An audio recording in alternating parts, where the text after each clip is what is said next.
From UFOs to ghost and psychic powers, history is riddled with unexplained events. You can turn back now and learn the stuff they don't want you to know.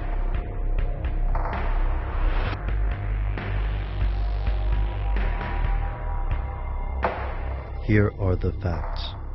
On the 11th of March 2011, an 8.9 magnitude earthquake struck off the coast of Japan's Honshu Island, triggering a devastating tsunami. Over 15,000 people lost their lives. This number could have been far higher had the disaster occurred in another country. Japan leads the world in earthquake preparation. Japanese engineers have spent decades perfecting techniques like shock absorbers and reinforced walls to minimize the damage of natural disasters. Japan's power plants have similar safeguards. The quake triggered automatic shutdowns for 11 of the country's nuclear reactors, including the Fukushima Daiichi power plant run by TEPCO, the Tokyo Electric Power Company. At first it seemed there might be a stroke of good luck. Of the 6 reactors at the plant, 3 were already shut down for maintenance. Yet the quake cut the power station from the national grid, and the tsunami damaged the emergency generators. As the Japanese government scrambled to protect the people of Fukushima, TEPCO officials stated that no meltdown had occurred, and they were working around the clock to minimize the damage. Not everyone believed them, and those skeptics turned out to be correct.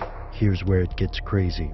Nuclear power plant mishaps are usually rated on a scale of 1 to 7, with 1 being the least severe and 7 being something on the level of Chernobyl. Initially, the Fukushima disaster was rated a 4, and TEPCO officials claimed there was no meltdown. Yet according to reporters from The Independent, the meltdown was already occurring as TEPCO released this statement. The earthquake knocked out the plant's power, and the tsunami washed out the backup generators soon after. Without a continual source of cooling, the waters surrounding the nuclear fuel rods began to boil away. The metal tubes holding uranium fuel pellets overheated and cracked. When the water reached the fuel pellets, it triggered a process called thermolysis. The water grew so hot that it broke down into hydrogen and oxygen. This volatile hydrogen gas needed to be vented, but venting too quickly caused an explosion on March 12th.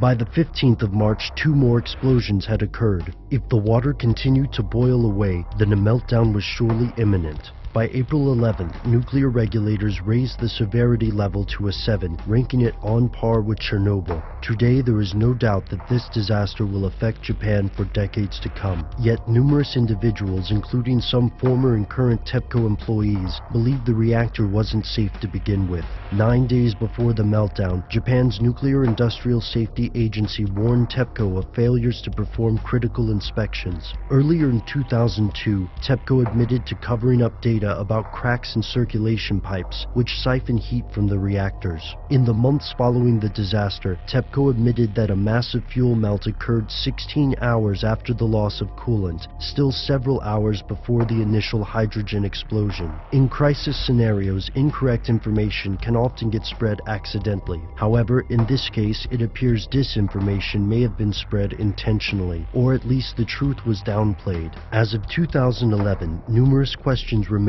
about the events leading up to the meltdown and the extent of the remaining damage and contamination. Will the public learn the answers to these questions? What is the extent of the damage to Fukushima? What does this disaster mean for similar nuclear power plants around the globe? For now, it appears these answers are something they don't want you to know.